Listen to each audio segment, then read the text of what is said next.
Washing મશીનનો રોજિંદો ઉપયોગ કરતી વખતે નાની ભૂલો કે બેદરકારી જીવલેણ અકસ્માત નોંધાઈ શકે છે. મશીનમાં જોવા મળતી આ 5 ગંભીર ચેતવણીઓને ક્યારેય અવગણશો નહીં, નહીંતર મોટી દુર્ઘટના સર્જાઈ શકે છે. પહેલું, મશીનને અડતા જ કરંટ લાગવું એ ખરાબ અર્થિંગ કે તૂટેલા વાયરની નિશાની છે, જે બાળકો અને વૃદ્ધો માટે જીવલેણ સાબિત થઈ શકે છે.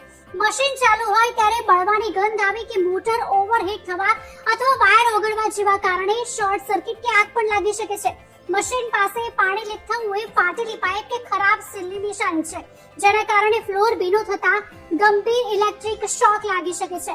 આવી સ્થિતિમાં મશીનનો ઉપયોગ ટાળવો જોઈએ. મશીનનું ધ્રુજવું કે જોરથી અવાજ કરવો એ અસંતુલિત કપડા અથવા ઘસાઈ ગયેલા એબ્સોર્બરના કારણે હોઈ શકે છે, જેને અવગણવાથી મશીનના અંદરના ભાગને મોટું નુકસાન થઈ શકે છે.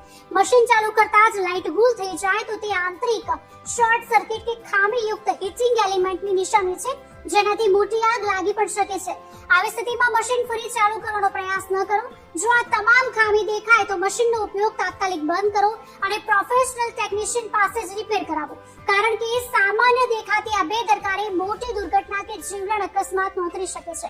અને આ વિડીયોને બને એટલું શેર કરો જેથી આ માહિતી બીજા સુધી પણ પહોંચી શકે.